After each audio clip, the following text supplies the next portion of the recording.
विद्यार्थियों, आपने मेरा पिछला वीडियो लेक्चर देखा होगा जिसमें मेरे द्वारा भारतीय स्वतंत्रता अधिनियम 1947 के बारे में बताया जा रहा था और जिसका सिर्फ मैं इंट्रोडक्शन दे पाया था और मेरा वीडियो लेक्चर समाप्त हो गया। मैं चाहता तो एक बड़ा वीडियो लेक्चर भी बना सकता था, लेकिन मुझे कहीं कोई दिक्कत नहीं है। दिक्कत इस बात की है कि एक बड़ा वीडियो लेक्चर बनाकर अपलोड करने में दिक्कत आती है और विद्यार्थियों आपको भी देखने में उस आनंद की अनुभूति नहीं होगी। इसलिए छोटे छोटे वीडियो लेक्चर मेरे द्वारा बनाए जा रहे हैं जिससे कम से कम समय में आप देख सकें और कुछ समझ सकें। तो विद्यार्थियों, आज पुनः मेरे द्वारा इस वीडियो लेक्चर का पार्ट 2 बताया जा रहा है। तो भारतीय स्वतंत्रता अधिनियम 1947 का एक पार्ट मैंने बता दिया था। आज उस वीडियो का ये वीडियो लेक्चर पार्ट 2 माना जाएगा, जिसमें मेरे द्वारा इंट्रोडक्शन बताया गया था।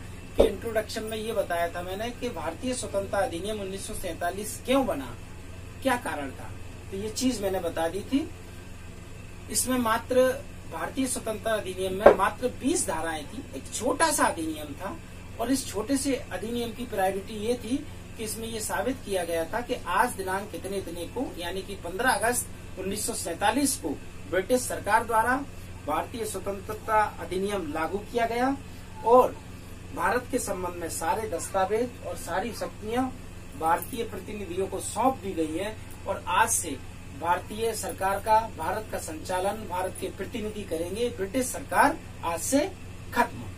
ये बात इस भारतीय स्वतंत्रता अधिनियम 1947 में बताई गई थी। 20 धाराएं थी और इसका अस्तित्व कब तक था, जब तक संविधान न बने। ये भी क्लियर था। भारतीय स्वतंत्रता अधिनियम 1947 की उन 20 धाराओं में ये क्लियर था कि भारतीय स्वतंत्रता अधिनियम 1947 केवल उस दिन तक काम करेगा, केवल उस दिन तक जीवित रहेगा, केवल उस दिन तक विधिक माना जाए जिस दिन तक भारतीय संविधान न बने।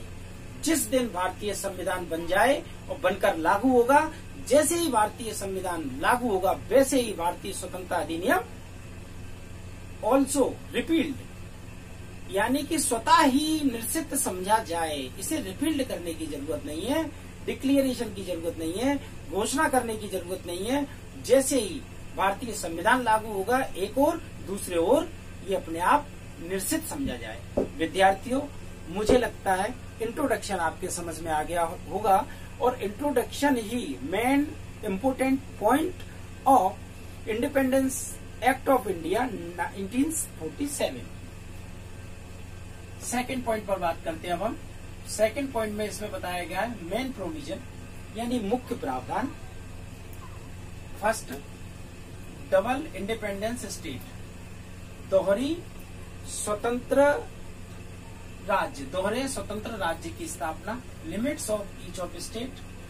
नंबर फर्स्ट, दोहरे स्वतंत्र राज्य की व्यवस्था।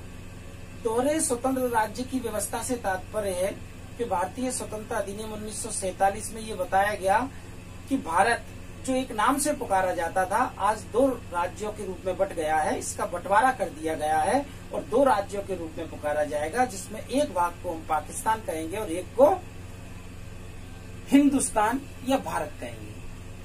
आई mean to say a individual India divided in 2 parts, in a Pakistan और इंडिया। तो 2 भागों में बांट दिया गया। Second, limits of each of state. प्रत्येक राज्य की अपनी सीमाएं होंगी। राज्य से तात्पर्य अर्थात पाकिस्तान और भारत, इन दोनों ही राज्यों की अपनी अपनी सीमाएं होंगी और उन सीमाओं के तहत वो कार्य करेंगे। थर्ड, डिफरेंट जीजी काउंसिल, यानी कि दोनों की अलग अलग गवर्नर जनरल और काउंसिल होंगी, परिषदें होंगी, विधानसभाएं होंगी, अपने अपने कानून बनाने की इकाइयां होंगी। Fourth, right to law making. दोनों ही राज्यों को यानी पाकिस्तान और इंडिया को विधि निर्माण करने की शक्ति होगी, अधिकार होगा। वो अपने अपने राज्यों में विधि निर्माण कर सकते हैं, उसे अधिनियमित कर सकते हैं, लागू कर सकते हैं। उन्हें पूरी स्वतंत्रता, पूरा अधिकार होगा। Next, right to central government. प्रत्येक सरकार को यानी कि पाकिस्तान और भारत दोनों ही राज्यों की प्रत्येक सरकार को अपनी अपनी सरकारों को, जो कि संविधान का निर्माण कर रही हैं, संविधान निर्माण करने वाली संस्थाओं को यानी संविधान निर्माण करने वाली समितियों को सेंट्रल पावर देना होगी, पूरी केंद्रीय शक्तियां देना होंगी, जिसके कारण वो अपने संविधान को निर्माण कर सकें और अपने अपने राज्य को सुचारू रूप से चला सकें। विद्यार्थियों, आज का मेरा वीडियो लेक्चर का पार्ट 2 यहीं समाप्त होता है और आगे भी मेरे द्वारा वीडियो लेक्चर अपलोड होते रहेंगे और जिन्हें आप 1 by 1 करके देखते रहें। धन्यवाद।